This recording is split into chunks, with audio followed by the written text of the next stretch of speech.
The runway was a sea of blue and white LED lights, reflecting off the polished fuselage of the $75 million private jet that was now nothing more than a silent, expensive corpse. Victor Sterling stood in the center of the chaos, his tailored suit jacket discarded carelessly on the tarmac, as he screamed at a dozen engineers who were paralyzed by their own diagnostic tablets. They were looking for a digital ghost in the cloud-based telemetry, but the machine remained unresponsive and cold. Caleb Reed, wearing his faded, grease-stained flight suit, stepped through the security perimeter with the quiet, unshakable weight of a man who did not need permission to be there. He did not look at the glowing screens. He walked directly to the left turbine and placed his calloused, bare hand on the cooling cowling, feeling the residual heat. He looked at the frantic billionaire and said that they were looking for a computer error, but the metal was screaming for help. Caleb reached into his pocket, pulled out a simple steel pin, and adjusted the bypass actuator hidden behind the primary fan stage. With a single click, the heavy silence was shattered by a low, melodic hum. It was a sound so pure, so reminiscent of a forgotten childhood memory, that Victor Sterling felt his knees buckle. 3 days before the night the engine finally spoke, the stillness of the municipal airfield was shattered by the shrill, discordant whine of a distressed high-bypass turbine. A sleek white silhouette dropped through the low-hanging clouds, its landing gear groaning as it touched down on the cracked tarmac with a violence that made the small control tower shudder. Victor Sterling emerged from the cabin before the stairs had fully deployed, his expensive leather shoes clicking rhythmically against the metal as he stormed toward the weathered, corrugated structure of Reed's Aero Repair. He burst through the sliding doors, a whirlwind of panic and corporate arrogance, his eyes scanning the space with a sneer that didn't hide his desperation. He looked at the aging Cessnas and the partially disassembled crop dusters, which he called rust buckets, with a disdain that made the air feel thin. He approached Caleb, who was busy in the radial engine of a vintage Stearman, and demanded to know if this was a legitimate facility or merely a graveyard for airborne scrap. Victor paced the concrete floor, mocking Caleb's faded, dirty flight suit, his voice dripping with the kind of venom only a man with 10 digits in his bank account could afford. In a sudden, jagged burst of frustration, he dared Caleb to take a look at the diagnostic logs, only to immediately retract the offer with a cold, mocking laugh. He barked that a man who spent his life fixing lawnmowers with wings had no business touching the engines of a Rolls-Royce. Victor believed his money bought superiority, while Caleb simply watched him quietly, waiting patiently. Caleb walked away from the billionaire's noise, the heavy hangar doors closing with a dull thud that echoed the steady beat of his own tired heart. He crossed the short, dusty path to the small cottage tucked behind the perimeter fence, where the smell of jet fuel finally gave way to the soft, familiar scent of lavender and the cedarwood Maya loved. His 8-year-old daughter was sitting on the rug in the center of the living room, her small brow furrowed in concentration as she carefully glued a balsa wood wing to a model of a vintage Mustang. She had inherited her mother's steady hands and that same piercing, analytical gaze that could dissect a mechanical problem before it even materialized.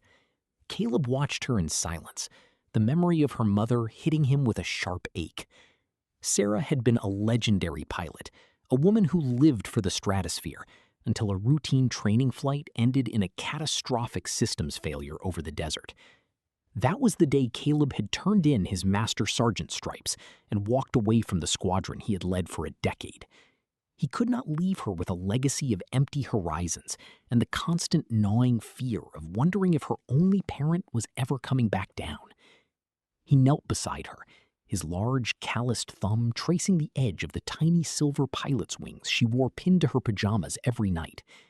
Those wings were her anchor, a physical connection to a mother she barely remembered, and a father who had sacrificed a brilliant career to become her constant.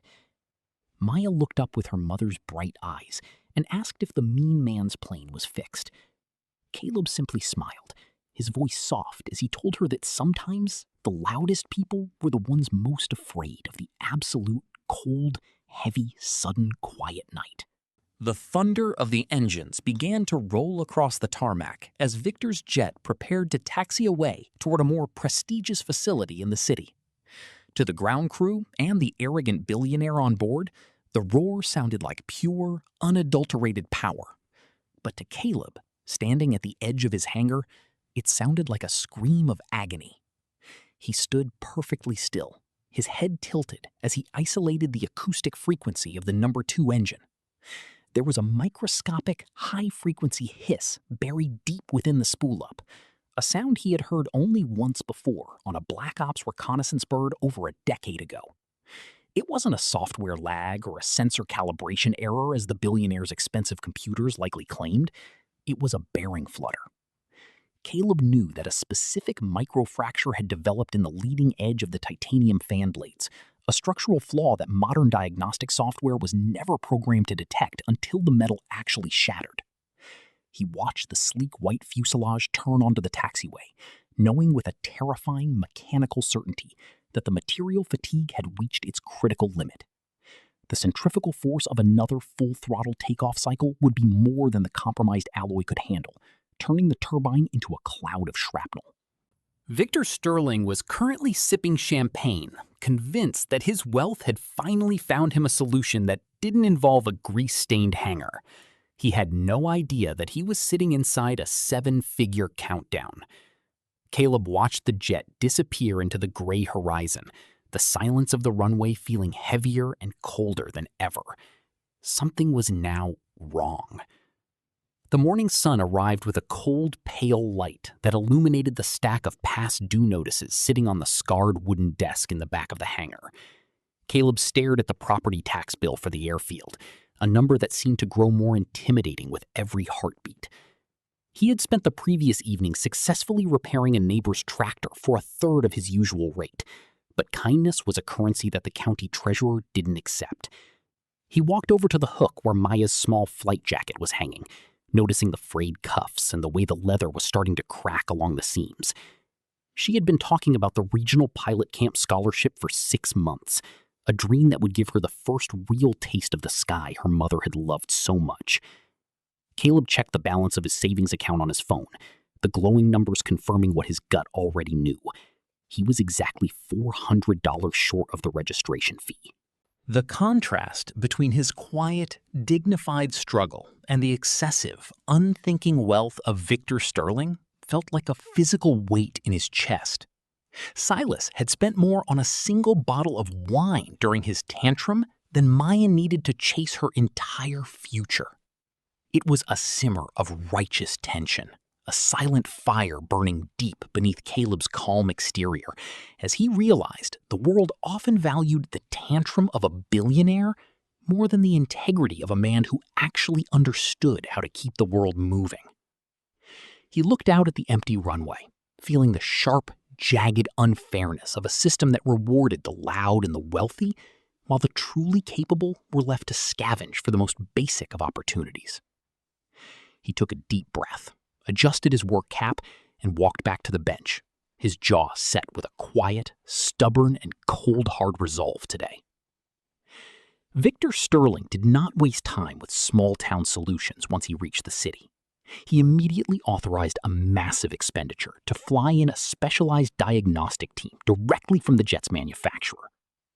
These men arrived in a whirlwind of corporate prestige, carrying handheld ultrasonic scanners and tethering the jet to a proprietary cloud-based AI that promised to analyze 1 billion data points per second.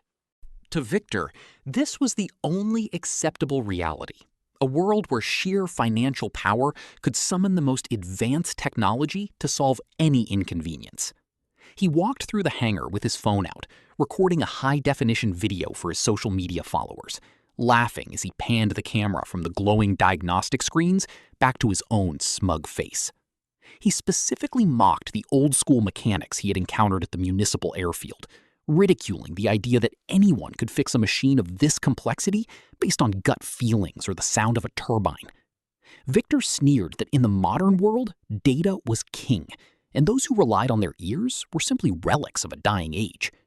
He believed that by signing a check for 6 figures, he had already neutralized the mechanical threat, and restored his own absolute control over the situation. While the scanners hummed and the AI generated endless lines of code, the technicians congratulated themselves on a flawless digital footprint. They were blinded by the elegance of their own software, entirely unaware that the physical reality of the metal was already beginning to fracture. Victor posted the video with a biting caption, convinced that money had finally bought him a victory.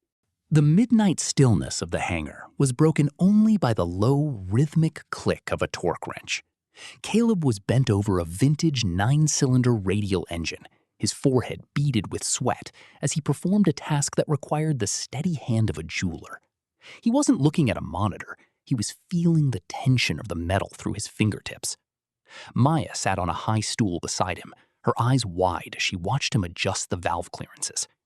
Caleb spoke in a low, resonant voice, explaining that in a high-performance machine, everything was about harmony. He told her that the oscillation frequency of the rotating assembly had to match the thermal expansion of the alloy perfectly, or the entire structure would begin to eat itself from the inside out. He wasn't just quoting a manual, he was describing the fundamental laws of the universe that governed everything from the smallest toy to the fastest jet. He explained that metal had a memory and a voice, and that if you were quiet enough, it would tell you exactly where it was hurting. Across the valley, the Billionaire's experts were likely staring at blue-lit screens, waiting for an algorithm to tell them what to think, but they were slaves to data that didn't know the difference between a pulse and a ghost. Caleb moved with a sensory intuition that had been forged in the high-stakes pits of combat zones, where a laptop was a luxury and your ears were your only survival tool. He was a master of the physical world, a man who understood that the soul of a machine couldn't be quantified by a binary code. He continued his work, his movements precise and sure, teaching his daughter that the most complex problems often required the simplest connection between the hand and the steel. He was a man out of time, yet perfectly in tune with truth. The afternoon was heavy with the smell of cut grass and the lingering tension of the Billionaire's departure. Frank, the airfield manager, who had spent 20 years balancing the county budget on a razor's edge, walked into Caleb's hangar with a look of exhausted frustration. He didn't come to talk about planes, he came to talk about politics. Frank leaned against a workbench and told Caleb that he needed to just play nice with a man like Victor Sterling, explaining that a single favorable word from the tech mogul could secure the state funding they desperately needed to repave the main runway.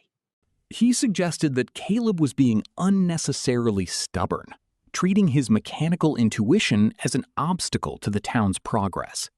Frank argued that the experts in the city had already cleared the jet, so there was no reason to keep insisting that the machine was a flying death trap. Around the small airfield, the sentiment was the same. The other pilots and mechanics looked at Caleb with a cold, judgmental distance, as if his professional integrity was a personal attack on their hopes for a better future. They wanted the investment and the prestige that came with a billionaire's favor, and they were willing to ignore the physical reality of a failing engine to get it. Caleb felt the weight of their disapproval, a thick barrier between him and the men he had called friends for years. He was treated like a relic, a man whose insistence on the truth was seen as a dangerous eccentricity. He stood alone in the red dust, knowing that the safety of the sky was being traded for the promise of a quiet and well-funded bank account. He was ready for the hard, cold truth. Caleb walked across the tarmac toward the shimmering glass of the executive terminal, his boots sounding like a drumbeat on the asphalt. He wasn't there for an apology or a paycheck. He was there because he could still hear the ghost of that turbine's flutter in his mind. He found Victor Sterling standing near the nose of the jet, surrounded by his pristine team of technicians who were currently loading their expensive equipment onto the auxiliary hold. Caleb didn't wait for an introduction. He stepped into the circle and spoke in a voice that was low but carried the absolute authority of a physical fact. He told Victor that he was looking at a harmonic death knell in the number 2 turbine, explaining that the microscopic microfracture in the titanium alloy was currently reaching its resonance limit. The lead manufacturer engineer, a man in a crisp white lab coat with a row of pens in his pocket, slowly looked up and let out a cold, sharp laugh. He turned to the other technicians and asked if the dinosaur from the municipal airfield had truly come all this way to explain metallurgy to a team with 3 PhDs in material science. Victor Sterling stepped forward, his eyes flashing with a sudden, jagged fury as he looked at Caleb's grease-stained hands and worn flight suit. He didn't want a warning. He wanted a total victory over the man who had dared to suggest his wealth wasn't infallible. Victor snarled at Caleb to stay in his dumpster hangar where he belonged and commanded his security detail to escort the trash off the property immediately. As Caleb was gripped by the arms and led back toward the gate, he didn't struggle or shout. He simply looked at Victor with a calm, pitying expression, knowing that the time for words had officially passed. The warning was given out of a pure respect for the sky. But now, the billionaire would have to pay for the lie with his absolute and total reputation. He walked into the night. The runway was bathed in the harsh white glare of the high-intensity floodlights as the $75 million jet prepared for its critical departure. Victor Sterling was seated in the leather interior of the cabin, his fingers tapping rhythmically on the edge of a mahogany desk as he reviewed the final terms of a multi-billion-dollar merger that was set to finalize in 3 hours.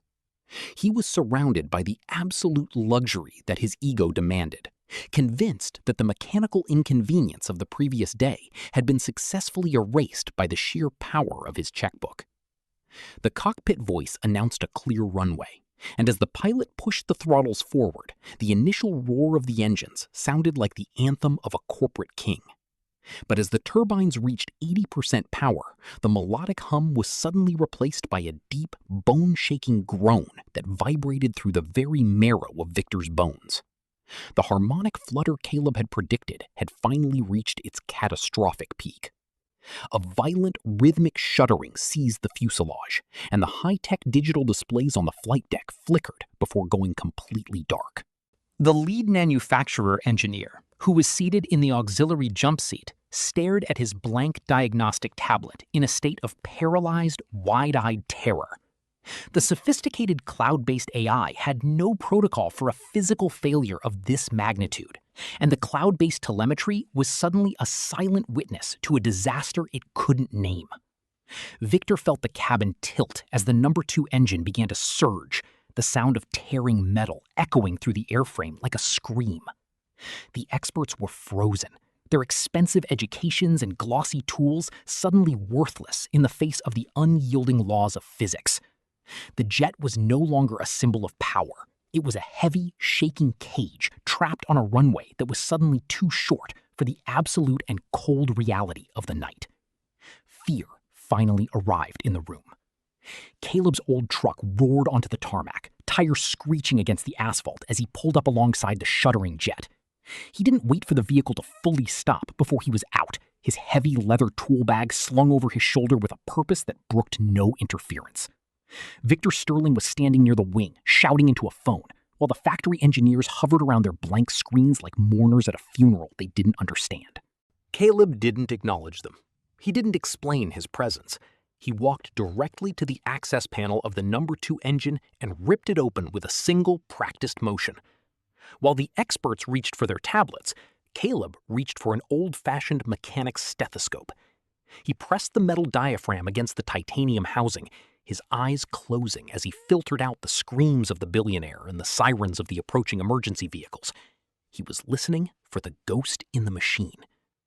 Beneath the violent mechanical groan, he found it. A frantic, irregular stutter in the secondary bleed air valve. The microfractured fan blade had created a pressure imbalance that was choking the turbine. Caleb reached deep into the scorching heat of the engine bay, his hands moving with a sensory memory that transcended sight. This was a blind bypass, a high-stakes maneuver he had performed on a burning tarmac in Kandahar a decade ago. He manipulated the manual override switch, his fingers dancing between the red-hot cooling lines to reroute the airflow around the compromised valve. Every second felt like an hour as the heat began to singe his knuckles. For 5 minutes, the world outside the engine bay ceased to exist. There were no billionaires, no PhDs, and no stock markets, only the raw, unyielding physics of the machine. He made the final adjustment, locking the bypass screw into place with a sharp, resonant click. He stepped back, drenched in sweat and smelling of jet fuel, his chest heaving as he signaled the pilot to try the ignition one more time.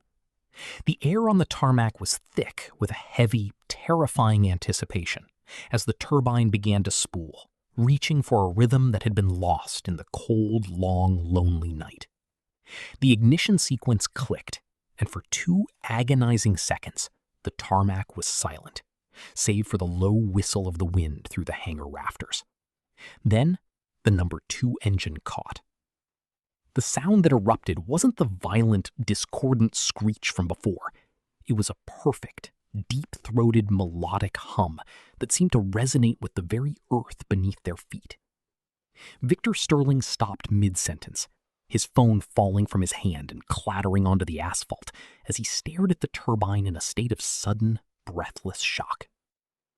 He didn't just hear the noise, he felt it in his chest.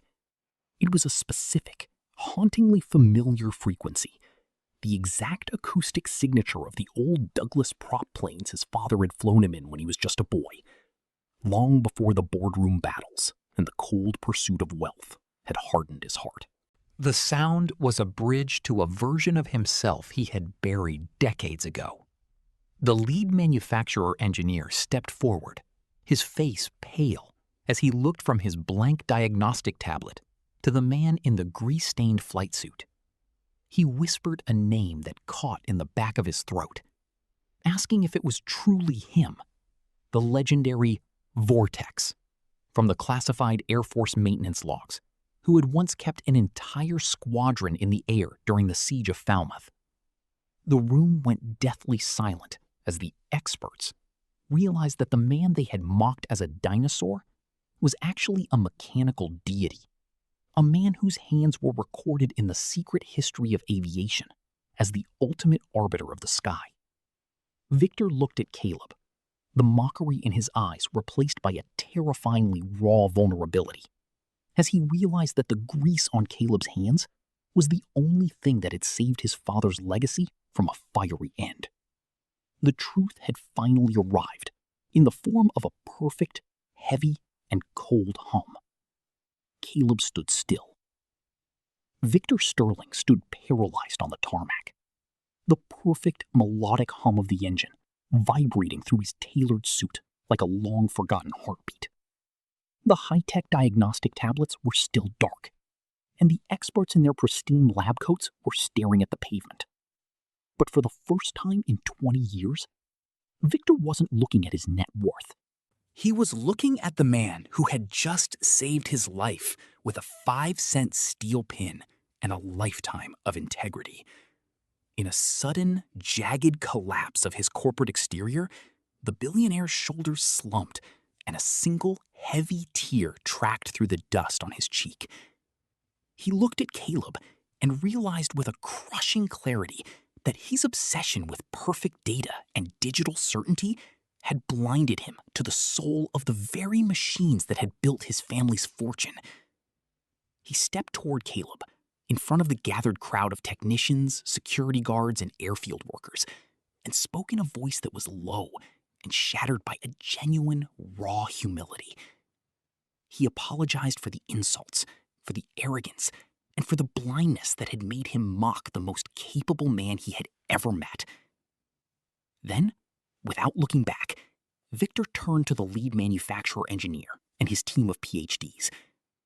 With a cold, final precision, he told them that their services were no longer required and commanded them to leave his property immediately, telling them that their data was worthless because it didn't know how to listen to the truth. Within 48 hours of the jet's restored roar, the quiet municipal airfield was transformed into the center of the global aviation world. Victor Sterling personally returned to Caleb's weathered hangar, not with a tantrum, but with a formal contract that offered Caleb a multi-million-dollar salary to move to the city and oversee his entire international fleet of aircraft. It was an offer that would have made any other man in the county pack his bags before the ink was dry.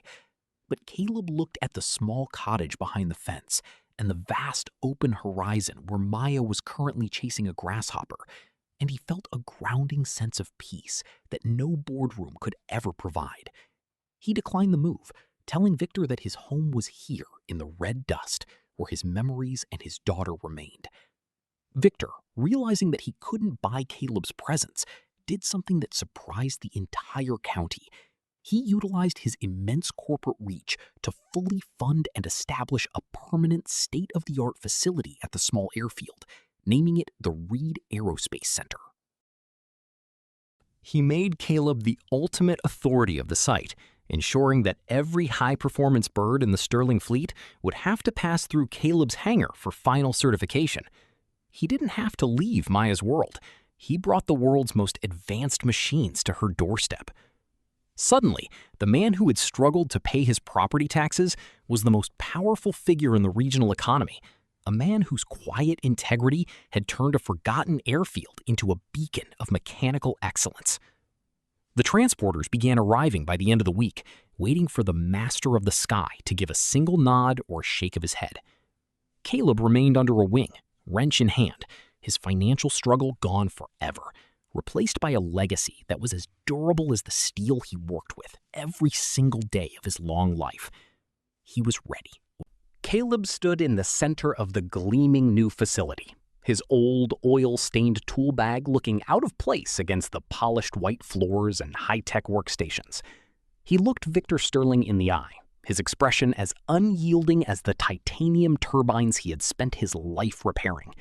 He told the billionaire that he would accept the position and the responsibility of the fleet, but his cooperation came with two non-negotiable conditions that had nothing to do with his own bank account.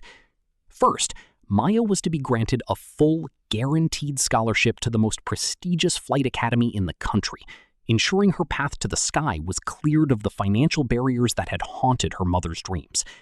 Second, Victor was required to fully restore and fund the local veterans flight program, providing a sanctuary and a purpose for the men and women who had returned from service with nothing but their scars and their skills. To save his company's reputation and secure the only man who truly understood his father's legacy, Victor was forced to sign the endowment papers on Caleb's scarred wooden workbench. The billionaire's price for mastery was to build a future for the next generation of pilots and a refuge for the heroes who had been forgotten. Caleb watched him sign. The sun was a low, golden orb on the horizon as the vintage steerman climbed gracefully into the clear, high-altitude air. Caleb sat in the rear cockpit, his hands light on the controls, while Maya sat in the front, her small silver pilot's wings gleaming in the fading light. The engine didn't just roar, it sang with a perfect rhythmic hum that seemed to vibrate in harmony with the very soul of the sky.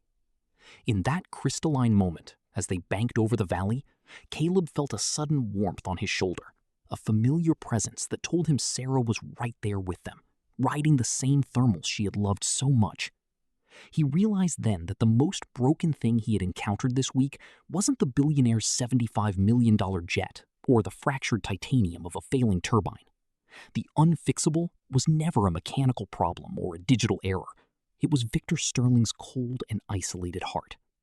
Now, the sky was finally quiet and full of truth.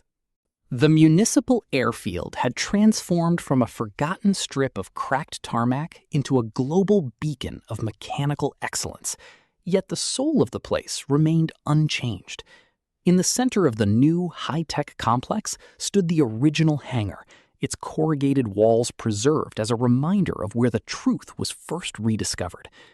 Caleb Reed was still there, his boots planted firmly in the red dust as he worked beneath the wing of a vintage trainer, his calloused hands moving with the same rhythmic precision that had once humbled a billionaire. He didn't wear a designer suit or carry a diagnostic tablet. He carried a wrench and a sense of duty that money could never buy. Nearby, Maya was studying a flight manual, her future as wide and clear as the horizon. Caleb looked at his daughter and smiled, knowing he had provided her with a legacy built on integrity rather than ego. He had proven that true power is found in the metal, not just in the money tonight.